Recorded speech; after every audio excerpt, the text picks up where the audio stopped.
Hello and welcome to Connect. I'm your host, Randy Shabilo.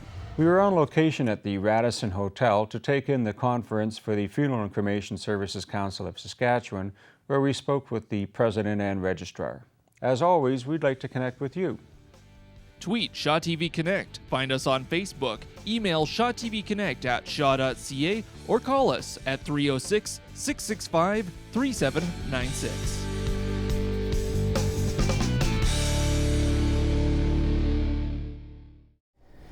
The Funeral and Cremation Services Council in Saskatchewan has had a long history in our province. I've invited Ray Bailey of Yorkton to come and give us a little bit of an explanation about the council, as well as Sandy Mahon, who's the Executive Director from Regina. First of all, I'll start with both of you. Thank you for coming and making time for us today. You have an interesting story yourself in terms of being a fourth-generation funeral director in the province. Give us a little bit of background about the Bailey name and the family, and I think there was a license number that might have started years ago. Very important. Yes, thank you, Randy, for your interest in our story. I'm actually a fourth-generation funeral director in Saskatchewan. My great-grandfather was Melville's first funeral director, and his son, my grandfather, they issued licenses alphabetically, so yeah, he had license number 1 in the province. So, then a long history, and I think 1914 is what we said was the initial, roots of the organization. Talking about funeral service in general, the state of the industry, if you will, and things that are happening. What are you seeing, and what are you dealing with as a funeral director in the province today? Well, certainly funeral services has changed, greatly over the past, 100 years in our province. And today, many families maybe don't have the same types of funerals that their parents or their grandparents may have had. Funerals take place in all different sorts of areas like churches or other venues. Families have different types of gatherings and celebrations of life. And today's funeral professional has a lot more flexibility in creating meaningful, healing experiences for families. And today in Saskatchewan, the profession is regulated by the Funeral and Cremation Services Council, and their function is to make sure that families are cared for in a protected professional manner in our province. And you're representing, I guess, on one hand, a venue for families, but the funeral directors across the province as well in terms of their organization. And is there a governing standard that the directors are held to? Very much so.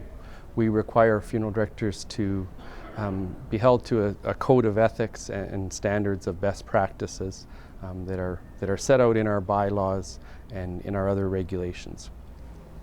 So we have the regulator, I guess, if we can say.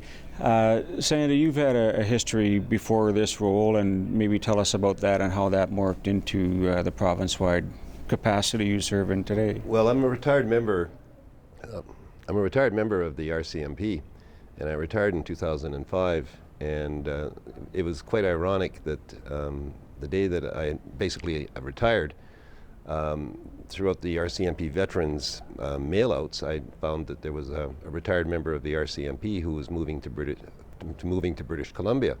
His position in the council was vacant, and I went online and I thought, that looks like a very interesting profession. And of course, so out of all the applicants, I was selected initially as the compliance officer, because we employ a compliance officer who travels the province, ensuring that the funeral homes are maintaining the standards that are required.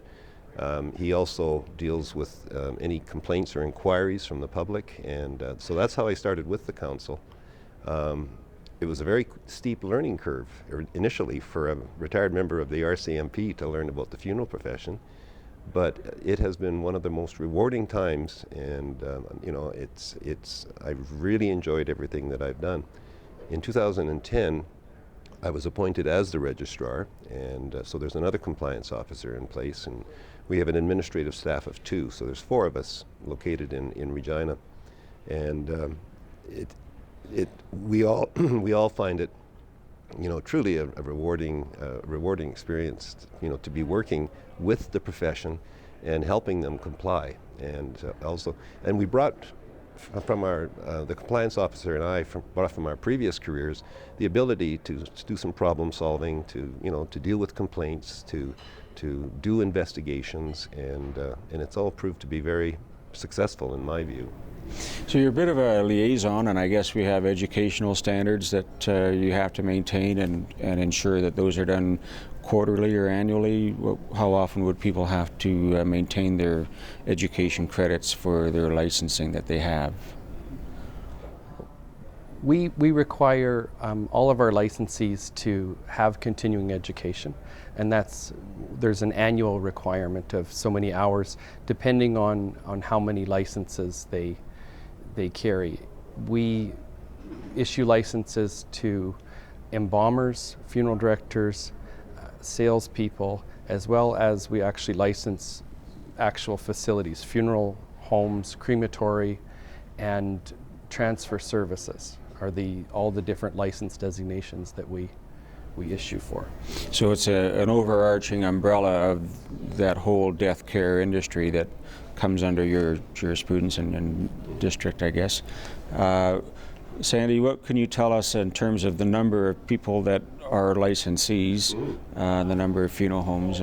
Well, there's 334 funeral directors and embalmers located at various locations throughout the province.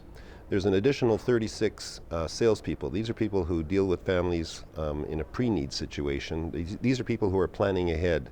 So these salespeople, that's their singular function, and so they have a singular license for that. There's 139 different licensed locations around the province, funeral home locations. Some of them are subsidiary, meaning, in some of the smaller towns, there might not be any staff there, but there's always staff at an office, but there's always staff nearby in what I call the principal office. And in addition, there's 22 crematoria throughout the province too. All the crematoria in the province are all owned by funeral homes, so there's no independent crematoriums as such. And these are all held to a standard as well, the crematoria? They are all inspected annually by the compliance officer. Understood. Yeah. When you look at what's happening industry-wide across Canada, I guess there's going to be regions that do things differently. Do we have an incidence of cremation that might be on par or higher or lower than other provinces? Well, this past year, the cremation rate does continue to climb in Saskatchewan, and this past year it climbed to 62% of all dispositions were by cremation. How many deaths a year are we talking about? Last year in 2015 there was approximately 9,300 deaths. Interestingly enough, I mentioned earlier the fact that we deal with complaints and inquiries from the public. In 2015, we received 9 complaints, along the lines of inquiries from consumers, and they were all successfully resolved.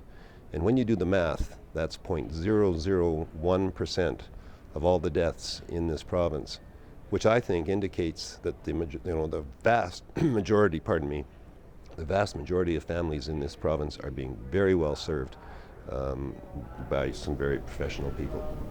When we look at those training requirements, obviously we're looking at keeping up with technologies and so on. I mean, you think about the 1970s when the first crematoria, was built in the province.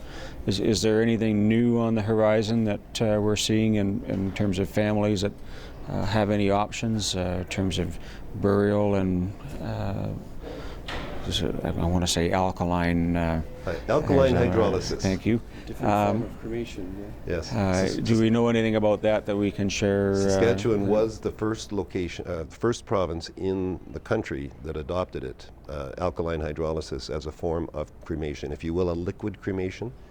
And there is one location in Prince Albert that does offer it to families. Since Saskatchewan adopted it, 2 other provinces, Ontario and Quebec, have since adopted it. So we're still kind of trend-setting in a way, I guess. We are. Meeting the consumer demand. And we have. In your perspective as a funeral director, what do families come to you with that you find, I guess, keep you interested in the profession and wanting to serve? What is it that you're hearing from a lot of them now? Well, like most funeral directors, I have a passion for helping families and people in their time of need. And I think in funeral services today, like I said earlier, people's ideas of what a funeral can or might be today are changing. And I think that the funeral directors of today are, and certainly in Saskatchewan, we tend to be very progressive and innovative, offering them new ideas and new options of how they can, again, celebrate a life and create, meaningful experiences for their family. We also offer a lot of continued support, after funerals. So the care today, there is some care before funerals with pre-planning, during the funeral process, and also after. Many funeral homes offer continuing care programs to help support people in their bereavement, after the funeral. I think that's an important point to touch on, because it just doesn't happen at 3 o'clock on Thursday that, once the service is over, everything's kind of complete. Is that offered throughout the province, or would people have to go to specialized centers to do that, or most funeral directors would offer that? It's different in each community, but it's offered through funeral providers, it's offered through our healthcare system. But I guess I would just say there's a lot more support out in our communities today than there ever was, through our professional, association and through individual funeral directors. I think it's a good testament to both of you in the work that you're doing and everyone across the province for maintaining that standard and advancing those technologies for everyone here in our home province to have that opportunity to recognize and celebrate lives at that very important time. So I want to thank you both for taking time out and enlightening us on that topic. Thank you, Randy. Okay, thank you very much. We'll be right back.